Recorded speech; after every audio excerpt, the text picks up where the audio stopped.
Is it on? Yes. Yeah, no. Check. Yeah, I don't know. Are you ready to go? Yeah, wicked. Hello, everyone. Welcome to Winterclash. Welcome to Frame by Frame, the evolution of blading photography. Please welcome my amazing guests, Dominik Wagner and Clément Barbaza.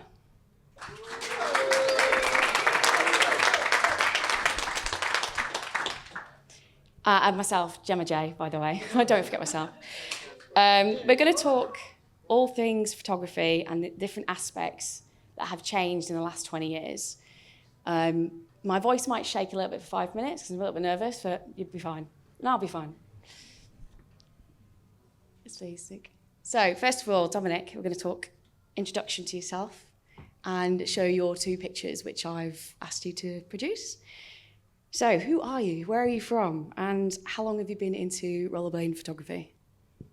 Okay, this is on. My name is Dominik Wagner. I've been in the skate scene for 30 years now, and photography-wise, I've been following skating for like 18 years or something like this. What was the other question? Where are you from? Oh, I'm originally from Germany, but I live these days in Amsterdam, Netherlands. Your favourite camera setup? Ooh, difficult one. I'll give you 5 to think about it if you want.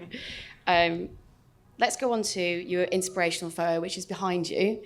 Can you just talk me through why you chose this one? And just tell me about it. You asked me to pick a picture that was inspirational to me, and in my memories, I came out pretty quick with this shot from Jess Ford. You see, maybe, sorry for the bad resolution, I couldn't find a better one, of Dustin Latimer. And yeah, I think this is like somehow the first picture I can really remember that kind of got me into photography. And I think back then, I think this is from 96, 97, it was a really unusual photograph because usually you had to focus more like just on the skater, and this shows a little bit more the surrounding and also taking other aspects of it into the photo. And you see how the connection between like the little boy watching the skater just like kind of starts to tell more like a whole story and then just showing a trick. So, and it's funny because I didn't look at this picture for like probably 20 years or something, but now through this, I found it in the internet and realized that a lot of these aspects are actually also in my photography. And yeah, this is exactly what we're going to come on to for the next one, please, Vuk. So this is your favourite photo I asked you to talk about. So just talk a bit about this one as well. This is a shot from a series that I did in 2011. I went to New York to capture the New York skate scene back then. And I think it was like the first picture that I was like really proud of, that I actually captured what I always wanted to capture. And it's also more like a wider view of the scene. And as you look at the photograph, most people will probably notice first the red car. And the longer you look at it, you will see in the background, you will see actually that there's happening a skate session. And there's also like certain aspects about like the color composition, whereas, I mean, this is totally not planned, but it couldn't have been better, where like certain color spots just kind of reappear in the photograph. You don't see it so good because I'm kind of sitting in front of it. But for example, the red of the red car is coming back here in the stoplight, and like the green of the, how you call these things? The poles, yeah.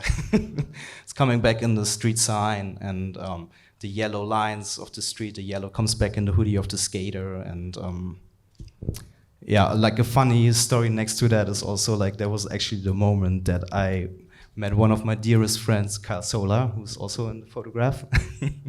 So like that's also like on an emotional basis, like also a really special photo to me. Yeah, nice. Thank you very much. Next, we're going to go to Clément. Where are you from? how long have you been doing photography, and when did you get into rollerblading photography? So I'm Clément Barbaza from France. I've been skating since '97, and I used to always have a camera with me when I was a kid, but I got serious with it around 2017, maybe. Yeah, I got really into it in 10 years ago almost, and yeah, I know that's it. Next one, please, Luke. So this is your inspirational picture. Just talk us through this one. I choose this one because it's like the cover of the Crazy Roller magazine, which had a huge impact in the blading scene in France. I don't know about the other country because that was a French magazine. But yeah, this shot is fucking incredible, I think. The tricks is insane. I don't even know if it's really possible to do it. And the spots doesn't exist anymore. And yeah, it's just more the Crazy Roller thing was like huge thing for me. And then that's where I saw the first time the pictures. And then when I got interested in, and yeah, where my passion grew, I think. Yeah, thank you. So your next one. So this is your favorite picture that you've taken. Yeah, so I couldn't decide what to show you. So I took one of the photo I liked the most from last year. So yeah, this is my friend Clément, and we are in a parking lot. There is no light, just him skating on the rail, and then with the shadow, and then doing his trick. I think it really pops. It pops. Yeah, it pops on the photo. Wicked, thank you. Sorry. No, my microphone just died, so I'll turn it back on. So I'll give you a bit of introduction to myself. So my name's Jemma J. I'm from the UK. I've been doing photography for about 15 odd years as a hobbyist, and for rollerblading photography since 2018, actually since my first Winterclash in 2018. And I just love it. I love the passion, the aspect, and just the different photos that you can take. So I show you my inspirational photo. This one is by Jeremy Bernard of Remy Menester. My memory is shit, by the way, so I have to read off this. And this is back in 2019 for Trigger Skates, and it's a full back tour. Okay, go.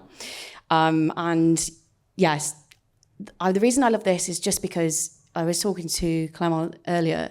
I love a lot of white space in my pictures, and the concentration here is obviously on the bridge first because of the contrast of the black and white, and then the skater for me. And I just think that there's a lot going on, but there's not, if that makes sense. And it was one of the first pictures I've ever saw, and I thought that's what I want to do. And on to my next photo. This is my favourite photo I've ever taken. So this is Vlad, and it was back in 2019 in Barcelona. And I'm not even joking you, I had to run and skid across the floor like Superman to get this shot. But it's one of my favourite photos I've ever taken. And yeah, as you can see, it's really cool. Thank you. I actually been greedy. I've chosen 2 pictures because my inspiration to get into rollerblading was my friend Rich Breeds, and this was at Hairy Bob Skatepark in Scarborough in the UK. And I just love the contrast of the different colours and the simplicity of just him and the background. So yeah, that's mine. So next we're going to go on to the beginning. We're going to talk about how rollerblading, like all extreme sports, has seen its image change and evolve over the years. How has the first pictures changed themselves and the role it shapes into the sport? What was the first picture you could ever remember seeing?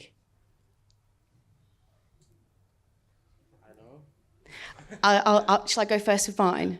So the first picture I remember ever seeing was Coco Sanchez at the Venice Beach skate park in California, and she's doing a fish brain on the top of the pipe.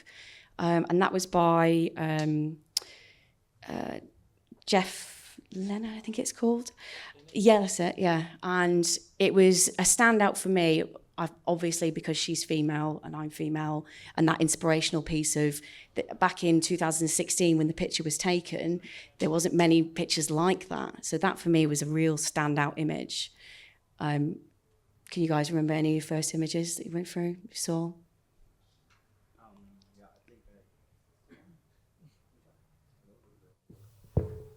So, yeah, I think I actually just showed that as my inspirational photograph. Really? But it's definitely not the first image I've seen of skating. It's more just from a standpoint, from point of view from nowadays. It's just like that's the first picture I can probably describe as, because I mean, when I grew up skating, there were like so many skate magazines, and I was just like such a little grom and just like going to the supermarket like every week and like checking out like the new skate magazines. And I think I just feeded my brain with so much input that it's just like impossible to say, yeah, this is the first picture that I've seen. But yeah, there's so many, isn't there? Yeah. You just look through and you think, oh, that's really cool. I love that one. But it's been so long, hasn't it? Especially you've been doing it nearly 30 odd years, Dominik.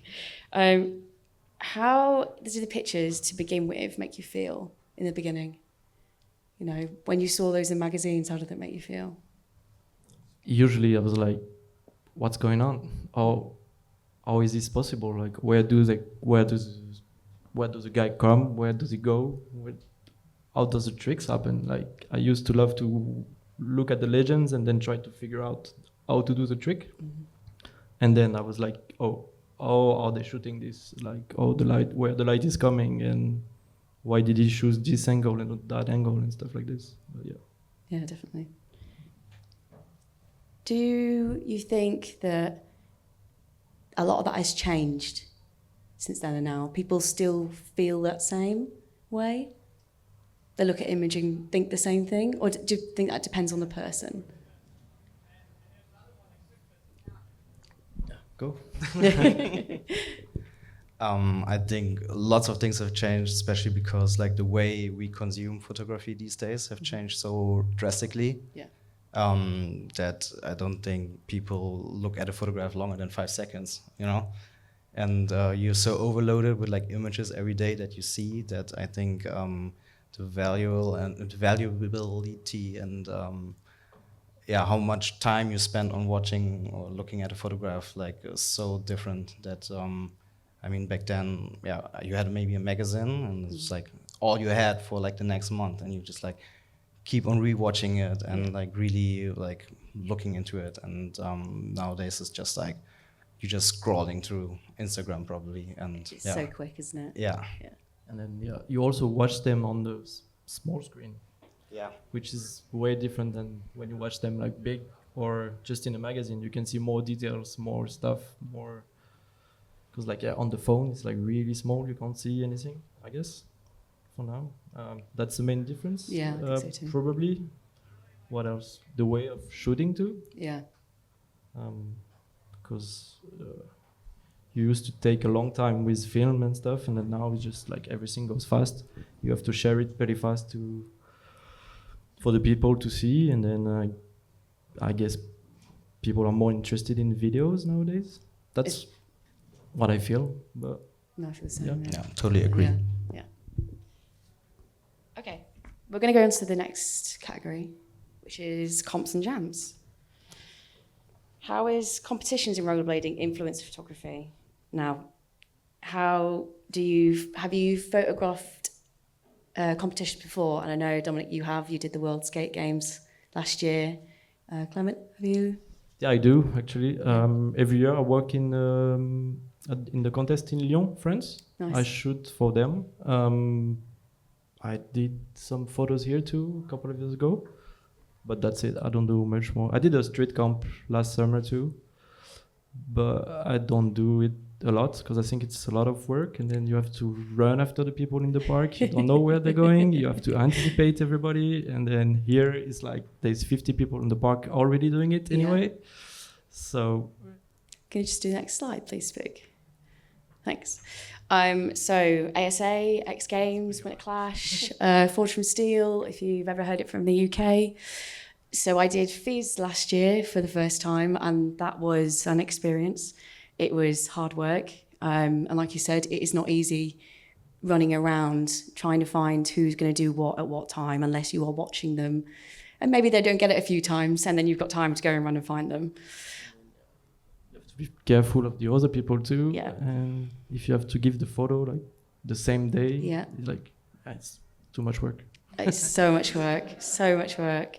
No, it's okay. Have you learned anything from doing comps? Yeah, I mean, it's just think fast and then just trust your instinct and then try to do the best with what you have on the spot right now. And then I think if you watch people, you kind of know where they're going after a while, and then you can figure out something and then try to get a good photo. But yeah, it's pretty intense during the contest. Yeah, definitely. Dominik, how was with the World Skate Games last year?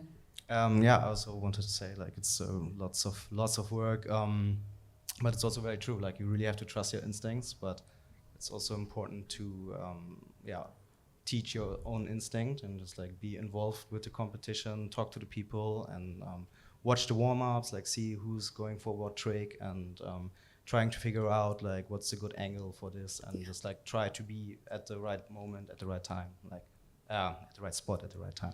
I don't think that has ever changed really, has it? No matter where you are, what competition, if it's back in the 1990s or early like 2000s, that kind of aspect is still the same, isn't it? Because you still don't know where they're going to go, or you're still going to try and get that picture to be put out as quick as possible. It depends, but then back then it used to be back on the media, didn't it? On printed, on the magazines. But yeah, I think that's like maybe the difference to like if you would compare to the 2000s or something, that nowadays, of course, like they expect from you that like as quick as possible you have like a selection ready, probably like with color correction, everything, and it's like ready on the internet. So that kind of stress, like that makes it extra difficult, because like when you're on a competition and you stand there shooting for like 8 hours, then you go straight home, like go back to the hotel, put it on the hard drive, like make a selection. Probably you have to deal with like super shitty internet and try to like upload it, and eventually you find yourself on a strange bar at 1 o'clock at night, like just like with your computer trying to get like good internet connection that you can upload like 50 megabytes of photography. and it takes so long, doesn't it? Yeah. When I was at Fizz last year, they had a designated section and they had Wi-Fi there, and it was the same. It was like it was not worth it. Just had to go back to the hotel and use their really shitty Wi-Fi as well. And the funny thing is, then the next morning you try it again, and it's just like whoop. Yeah, because nobody's there or everyone's asleep. And most of the people have already seen everything anyway. Yes. On the live stream and then the videos, and then everybody's sharing the clips and the tricks. So, I mean, I love to watch the photos, but it's old news already. Yeah. No, definitely. So we'll go on to the next topic. So I've got some audience questions, audience participation.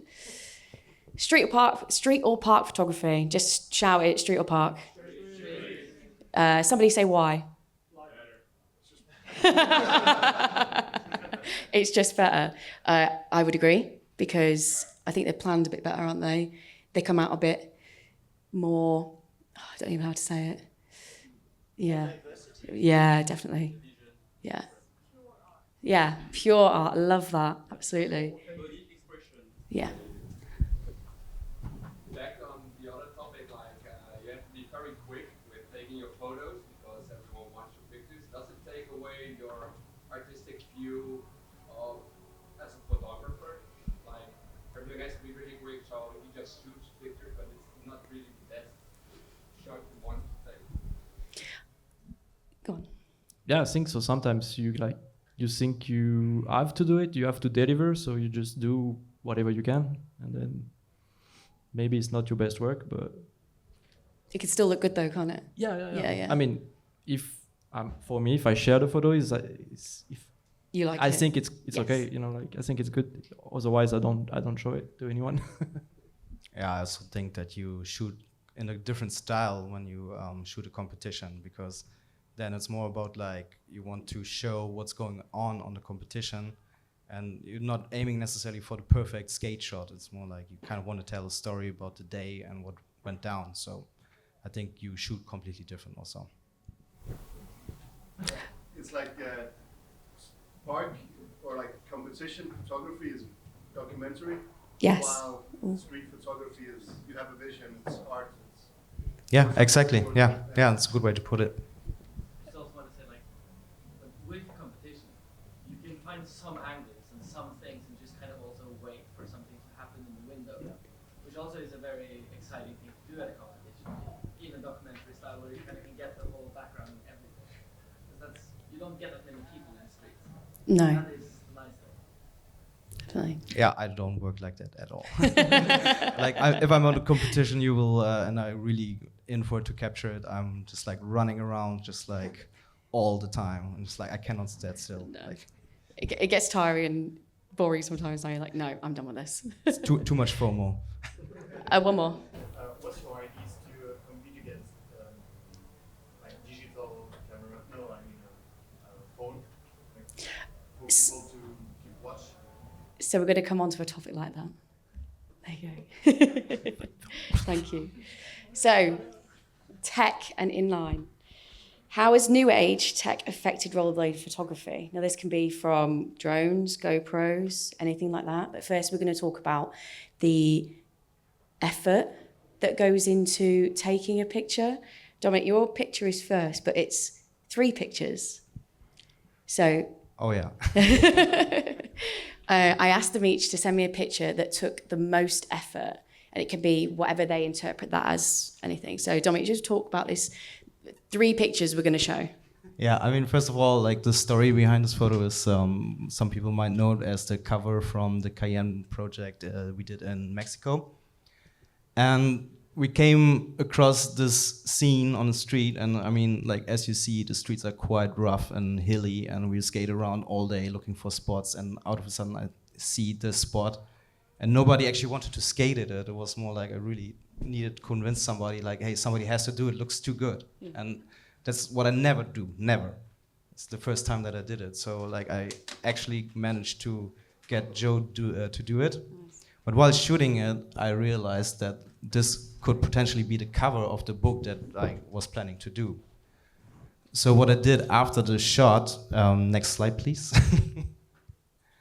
I shot from the same angle, like many more pictures, like you call it like shooting plates or like a sphere, where just like shoot all around it and stitch it together in Photoshop. And Photoshop is doing quite an okay job with that naturally. But you will always see like certain details where it just like doesn't do it perfectly. So you have to really dive into like every level and see where's this coming from, where does it take this from. And I think I spent probably like at least 10 hours like on this photo, like just to make it perfect and to make like the biggest photograph out of it I could. Yeah. Just to, next slide please, crop it down again and make a vertical picture of it. So it fits good on the cover, yeah. Thank you. It looks fantastic picture. Do you know what I mean? Sometimes you can tell when you've put so much effort into something. Yeah, I mean that's kind of what you want. Yeah, also. exactly. Definitely. Next one. So that one. Yeah, so I shot this in Naples, Italy, last summer during the heat wave. So we were skating at night, almost at midnight, to get a little bit cooler temperature. But there was no light in the street. As you can see, the pole is off. So I had to light the street. There was like people all around there. The spot is shitty. There was cars. There was like kids on mini bikes just selling weeds all around it. And a dog was peeing on my skate while I was taking the shot. So it was like, it was quite intense environment to take this shot, and then the tricks was pretty hard and dangerous. So it was pretty hard to get that one like this actually, and pretty dangerous too for him. Yeah, I bet it looks like it, doesn't it? Yeah. Yeah. Thank you. So I'm going to show you one of mine. So this is from Fizz this last year, and this is actually a film picture. I've brought my film camera in for everybody to have a look if they really wanted to have a look. This is a 70-year-old camera, and I have never shot film in my life. And this was the first time I shot film. So I took it to Fizz with me. Why not, you know? And it's full manual, so ISO, f-stop, shutter speed, everything. Luckily, it does have a light bar on it. So, but if you've ever been to Montpellier, it is warm and it is very sunny. So I was pretty pleased when I got this back. And yeah, this took the most effort to think about, the longest time to get produced as well, because you have to send film off. And I don't have a clue how to do negatives or anything like that. So thank you to the Mr. Snappy Man in King's Lynn in Norfolk. Yeah, shout out Snappy Man. And yeah, so that one's mine. Thanks, Spook. So along with tech, as I mentioned before, it comes with the new things that are coming in. Insta360s, GoPros. The new ones come out every year, don't they? DJI, you know, there's some of the drone shots that come out, and some of the skateboarder ones I've seen are fantastic. May I help if I go to my questions? What do you think the impact of GoPros, drones, and accessibility to really cheap photography has had an impact on in the recent years?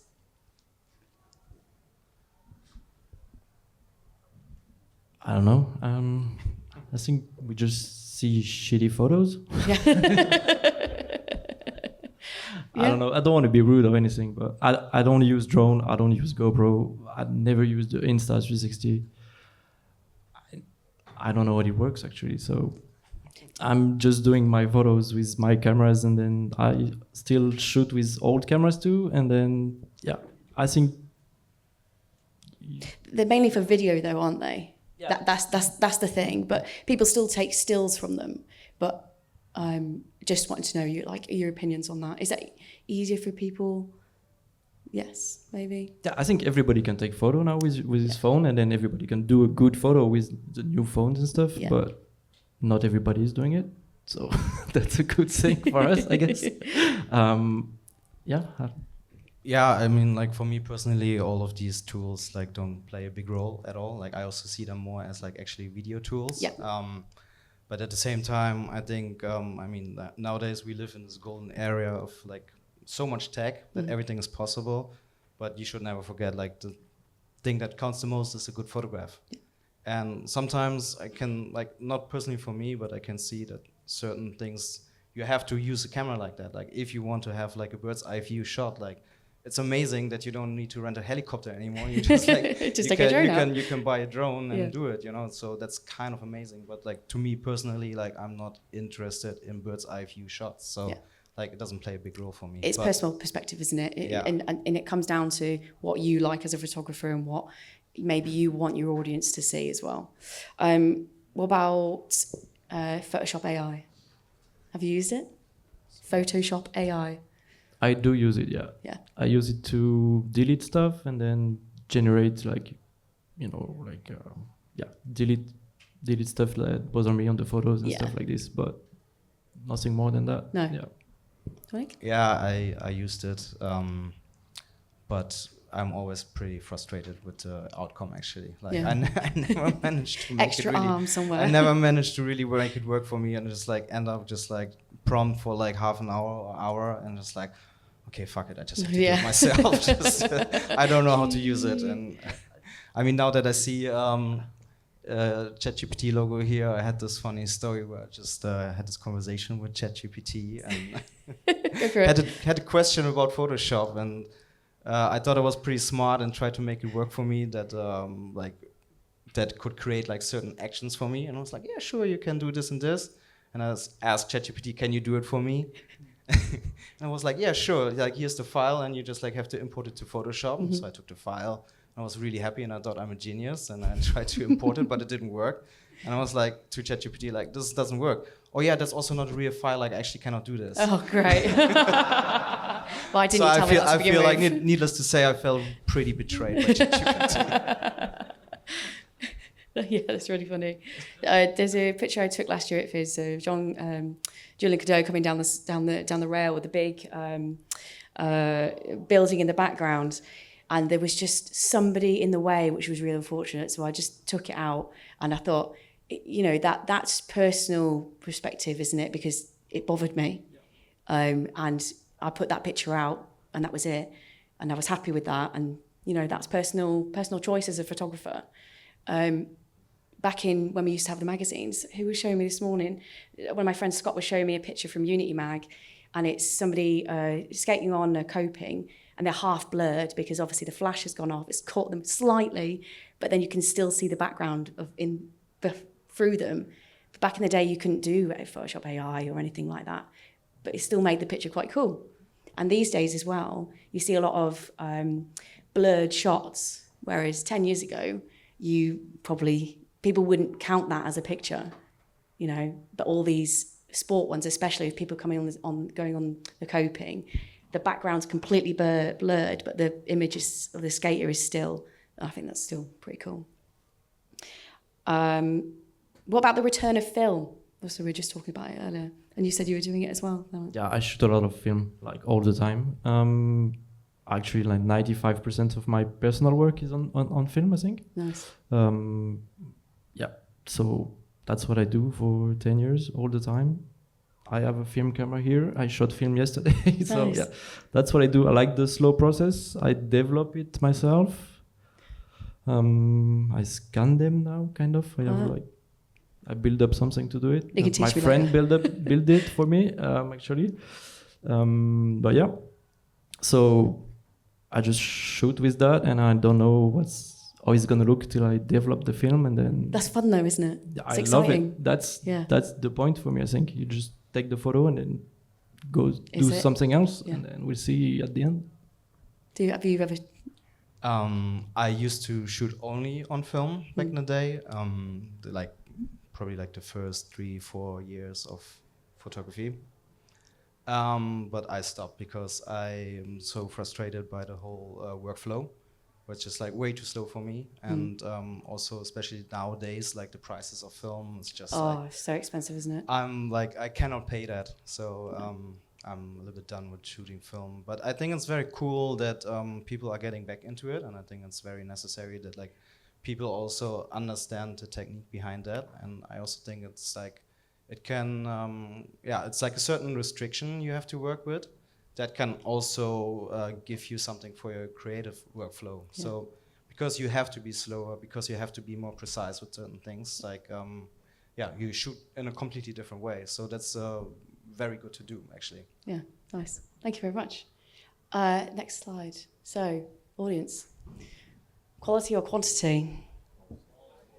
Yeah, agreed. Why? Do you not find that sometimes you lose, like making the shot absolutely perfect, sometimes the imperfections in that shot make it a little bit more soulful? So editing those out, do you feel like sometimes you're losing some of the shot? I think that's how she said it. It's just your decision. So if you think it's better without it, just maybe take it. But sometimes, maybe you can ruin the photo and then you don't even know it. Yeah. That's different perspectives though, isn't it? Yeah. I think. Yeah, and I actually more like the other side. I think imperfections, they a lot of times make the photograph actually. So yeah. But it's a personal choice, and it's also, it really depends on the photograph. Like. Yeah. I've shot a lot of competitions and always on digital, but a couple of years back I went to Abyss with a film camera, and that was like, with a digital camera you just shoot whatever happens, and if they land the trick or not doesn't matter. But as you say, the film is very expensive and you don't want to miss the shot. So every shot is just, every time you press the trigger it's intentional. And yeah, absolutely. That's those are the pictures I've been most proud of myself. Like, every picture there was the picture I wanted to shoot, not just spray and pray. It takes you that extra second or half a second, just go, do I really want that? Is that going to happen for me? Yes, done. And that's it, isn't it? It's raw. Yeah, and every shot costs money. Yeah. And now Can I afford to take this? A lot of it. Thank you. Next slide. So this is I thought would be a great conversation, printed versus digital. The shift from print production to instantly sharing online has been a huge shift but is it turning around again? What are the pros and cons for skaters and photographers? So we just go to the next slide, please, Spook. Value of printed then and now. Yeah, I think back in the day it was just like normal that it was printed. Like you just like didn't have like digital outlets. I have the feeling actually that the value of printed media is coming back. I feel it in me that I really have this big desire of like holding something in my hand and just like everything is like on my phone or on the computer. I have to say though that the process of printing photographs can be a really painful process. Yeah. Like very, very stressful, and Especially when like, it's your project as well, I guess. and it's such a different world, and it's like almost like a science to itself, where it's just like it's not photography anymore. Clément, you all have to talk about your Yeah, new magazine. a little bit. I'm totally agree with Dominik actually, because like I said before, you don't want to watch a photo on your phone. You want to watch them like in big format. So I've been working on a magazine for 2 or 3 years now, on my own with my photo, and then with a couple of people working with me, just to get it out, just to have a project to work on, and then to have it like for. I still have my collection of magazine for 20 years, so I guess there's a lot of people doing that too now. Yes. And yeah, I think it takes more value, like you said, and then it's just a different feel, to feel it. That's Like it. it's like going to the theater to see a movie or just watching on your phone. It's totally different. The experience is better, I think. Like Yeah, I mean, like it touches more senses also, because like just by the choice of paper you're using and these kind of things, like the smell, like if you have like a freshly printed magazine or something, like the smell of it, the feel of the paper, all these kind of things, like it touches way more senses. So, and It's a full experience then, isn't it? Because it's, like you say, it's every sense. yeah, hopefully. Hopefully. and then you can come back to it, watch it 1 time, 2 times, 3 times, whenever you want, because like maybe Instagram is gonna disappear in 1 year or 2 years, and then everything is gonna be down. Yeah. I mean, we don't really have any archive of rollerblading. All these websites are disappearing, like little by little. So I think it's a way to keep the memory alive, and then But it's stressful, it's expensive, and it takes a lot of time to do it. Yeah. So the cost involved. Let's just talk about that a little bit, because you're saying it's not just a cost of what comes out your pocket, but it's the time as well. Do you know what I mean? That time takes away from you is still a cost. Yeah, it's also just like the knowledge you have to have about it, and just like especially if you want to work precise, and you print something and you're not really satisfied with the result, and then you have to just like see, okay, what cost is, and just like this process of learning it, and like every time you work with a different printer or print it yourself, it's just like you kind of start from the beginning again, over and over again. So that time doesn't come back. No, I definitely not. The other thing I wanted to talk about was the magazine styles that are coming on social media now, you know, with the carousel and people pasting pictures over pictures. Mesmer do it really well. Dark Place, if you heard from the UK as well, they do it really well with a lot of their film stuff. Actually, I found one the other day, Shred Ground. What you did for the pictures for that? Yeah, I shoot the photos and I did the carousel for them last year. Looks fantastic, I Thank think. you. Yeah. What's your opinion on them? Because it's kind of moved from that old age to magazines to onto new age social media. It's quite interesting. How long did it take you to do that carousel? Those one are, I did 3, and then it took a little bit of time because like I had to cut out the people and then assemble it. I know. I think it's just a different way to present the pictures on Instagram, and a cool way to have more than 10 photos. Like you can put 20, 30. It depends how you put them. And then for the shred diagram, I did some funny stuff, I think. So that was the way, just to do it a bit differently. It's become quite popular now, isn't it? I think so. Yeah, I think so. Yeah. All around, Not just for blading, for everything. Red Bull do it really well as well. Monster and stuff like that. You know, for any of those extreme sports you see, they've started doing it. Snowboarding especially as well. So yeah. Thank you. We're going to go on to the last bit now. Oh no, audience question. Do you value printed? Yeah, good. So you want to see more of it? That's good news. I have a box here. Buy Clement's new them. magazine. How much is it? 20 euros. Easy. And it looks fantastic. Just find me. Why do you value printed? Go on. The things you already told about, you can smell it, you can look at it, Yeah. you can put it away, let's see it again when you feel like it's raining outside, you're scrolling through your magazine or female magazine. I've got like big stack of magazines, always going back.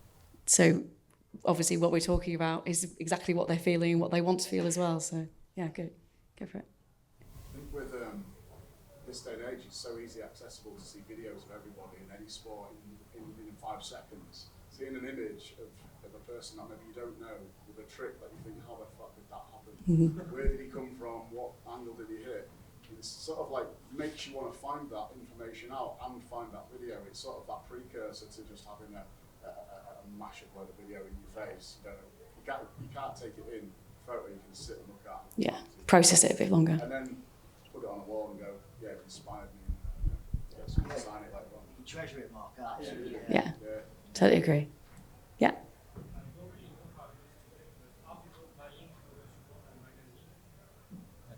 Sorry, I didn't quite hear that.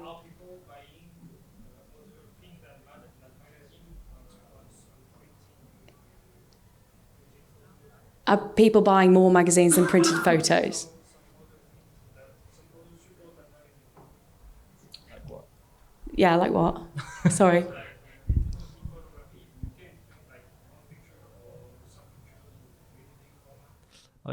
Actually, it happens to me a couple of times. People are asking to buy fine art prints, so yeah, I sell them. Or the picture? Both, like random people, and then the people who are on the photo who want a souvenir. Yeah, but yeah, I've been doing it. People are asking me to do it, so I did it. I did a couple of shows too, so I was selling the photos, and then yeah, they were selling pretty okay. I think the big pictures, statement pictures in your house. I have a few from Winterclash a couple of years ago in my living room, and my other half is like, they're really cool. It doesn't knows nothing about rollerblading, but it's the picture itself, and that's what he likes. Yeah. I think the value of printed is capturing that moment at that time that doesn't come across in video. So, example, a good picture, a lot of people the picture of John Bergeron of Canada doing a rocket fish break, looking like he's an absolute madman. It's the sickest picture. And if you watch that video, it doesn't come across like he's an absolute psychopath. But that makes him look like the sickest guy alive. Yeah, totally agree. Absolutely, totally agree. So, we'll go for the last one. What's next? What do you want to see in the next couple of years as photographers? Sorry, what? What do you want to see in rollerblading photography in the next couple of years?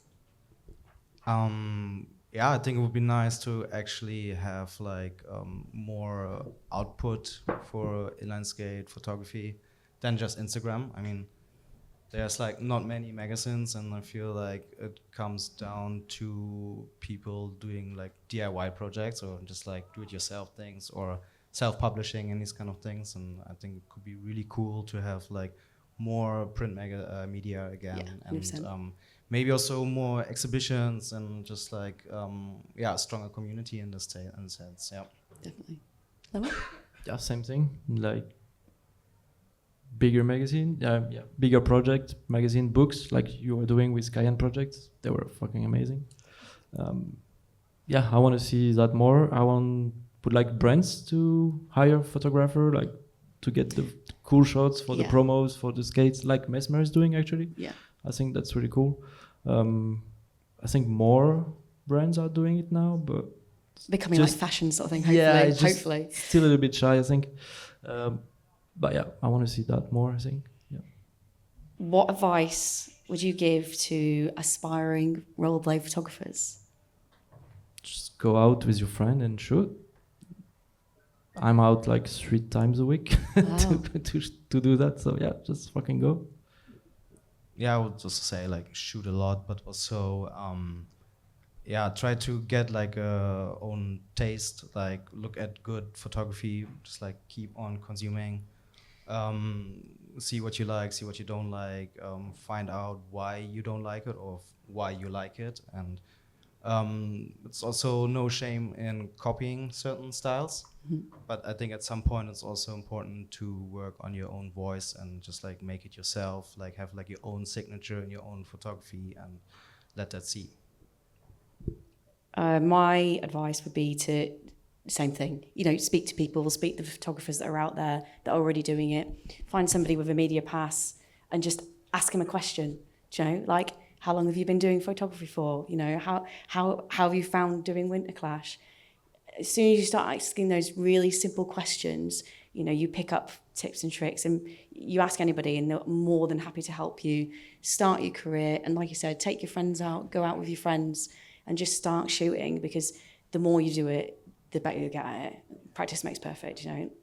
I've not been doing it that long, and not as long as you guys, but I want to get to a point where people are asking me to go and do, you know, the street park edits, and just that concentrating on that one person doing that one trick, because that is what I would class as, for me, my inspirational photography. Yeah, reach out to your fellow photographers. That's all I would say. Next slide. So, has anybody heard of the bucket shot? No? So, Peter McKinnon, who is an all-round photographer, but he's quite famous on YouTube. He had a bucket shot picture of somewhere in Canada, and it's that picture that takes that moment. So it's perfect for you. And I'll start with mine, and it would be to shoot a female rollerblader at the Tagazout Skatepark in Morocco. It overlooks the sea, and it's like quite high up on the mountain, and it is beautiful. I think I've been there. Yeah, have you? There you go, then, see. So for me, yeah, that would be like my bucket shot. What about you two? It's funny because on my notes I said I wrote short female skater in the street. Yeah. Okay. I want to do that more. It doesn't happen a lot, so yeah, that's the only thing I could think of. Yeah, more female skaters in the street. Yeah. Dominik? I'm not 100% sure if I understand the question right, but it's just like So, about like what would be like Your what I wanted- perfect picture, your dream my picture. dream Yeah, shot. there you go. I don't think I have that. No? No, it's more. I think I'm trying to go mostly more open-minded into the streets and like That's cool. see what the day brings. And of course, like I have like certain aspects of a photograph that I'm interested in and like looking for, like interesting architecture or something. But it's not that I'm like I could not write down like this is the perfect shot that I need to do. Like totally not. I like just comes. I actually like the surprise of it. Like and Yeah, nice. like the more like documentary aspects, and most of the cases also like where it's just like I capture what's happening and not just like make that happen actually. Are you planning any of your photography? The skating wise? Skating? No. Like 99% not. No. Same. Do you? No. At the minute for me, it's either friends, and then they've picked the place, and then we go, or it's competitions at the minute to try and build myself up for that. Yeah. And you have to I'm even adapt like to- super shy to ask people to do a trick for the camera. Like Yeah. I'm more likely like let the skater choose the spots and do it, and then I take a photograph They feel of it. comfortable Yeah, then. yeah. Definitely. Because like I don't know, I feel still the responsibility that I don't want to get them hurt for my camera. Like Yeah. But I started slowly going there, where I'm just like thinking about spots and just like show them to skaters and see like if they want to do them and what they got. Like it's then up to them. But yeah. Yeah, the way I approach it is like more, I try to give them an idea of what to do and where. Topsoil. Maybe it would be cool if you want to would be do really this. You know, cool, like yeah. yeah. Thank you. Just plant a seed. Yeah. Yeah, but not pushing. Yeah, that's a good one. Speak. Last slide, please. So, rollerblading photography has shaped how we remember, celebrate, and share the sport. We're here to help as photographers, so please always remember to tag and credit your photographer, because that is a pain, isn't it? Or anything else. Support your favourite mag as well, support your favourite brand. Thank you both for coming to talk to me. And remember to give everybody a follow on the socials and check out the pictures. Thank you. Thank you, everyone. Thank you, Jemma, for doing this. Thanks, everybody, for coming out.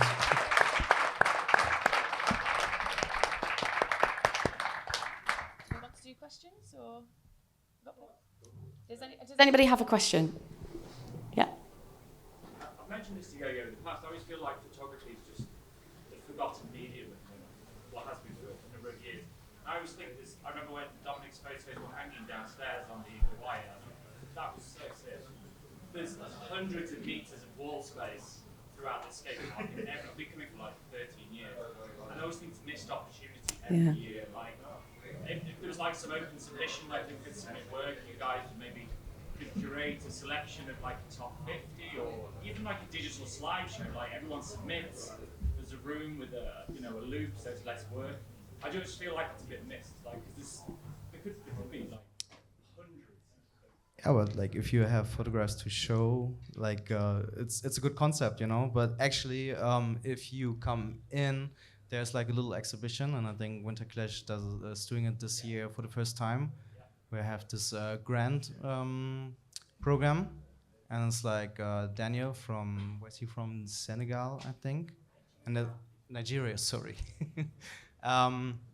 Yeah, so there's like a mini exhibition actually hanging there, and eventually like this is something that can grow, because it's also always like a matter of organization, and next to like all the things that you need to organize at Winterclash, like this is just like a little part, but like somebody else has to do it. But yeah, you're totally right, like it's sometimes a missed opportunity, and yeah, it would be really nice if this in the future would grow bigger. A bit like the virtual clash. I mean, when they did the virtual one, the amounts of people that everyone went crazy for it. It's missing so much work, like video content and graphic design and everything. So there's a huge pool of creativity. It'd be nice to see more photographers. Yeah, totally agree. Totally agree. And also your inspiration picture, I have that poster from '98, which I had signed by Julio Latimer and Josh Beck. I have that. I'm jealous. Yeah. Sending it. Next year you can have it. Oh. Really? Yeah. Wow. Yeah. You owe him a beer, or 3 or 4. This is almost too big of a gift, actually. Not in the best condition, but you can have it. Really? Thank Whoa, I would be really, really, really Rollerblading grateful for family, that. yeah. Thank you so much, man. I think we've got time for one more question, if anybody has one. Yeah? Are most people in blading come away from the speaker? Yeah. Are they either photographer or videographer, or both at the same time? And does it make sense to differentiate it, to focus on one, or does it make sense to do both? I think over the last years, because of like how digital cameras work these days, like it kind of started to fuse more and more into each other. And I mean, like I sometimes try to play around with video as well, but I think it's also a very personal choice, like what you feel most comfortable with. But I personally, for example, like if I'm thinking photography, then I can mostly just think photography, and I have to really concentrate at the one thing, and I cannot do like a video shot right next to it. Like some people are probably able to do it, but I'm not. I am far too impatient for videography, because you have to build your sections up, don't you? And then you can put it together, and sometimes that could take months, years. But for me, photography is not necessarily it's not quick, but I can concentrate on one thing rather than forget I've got this really cool clip that I did 6 months ago, do the project, and then I've forgotten that clip. So for me, it's more about patience and enjoying the process of just one thing? Yeah, I think it's a personal choice, like Dominik said, and I used to film, but I don't have any interest anymore. I just want to take photos, so it's just a different way to use the camera, I guess. But I think there's people doing both of them now with social media. Anyway, it's most likely. Yeah, I agree. Thank you very much. Thank you everyone for coming. Cheers.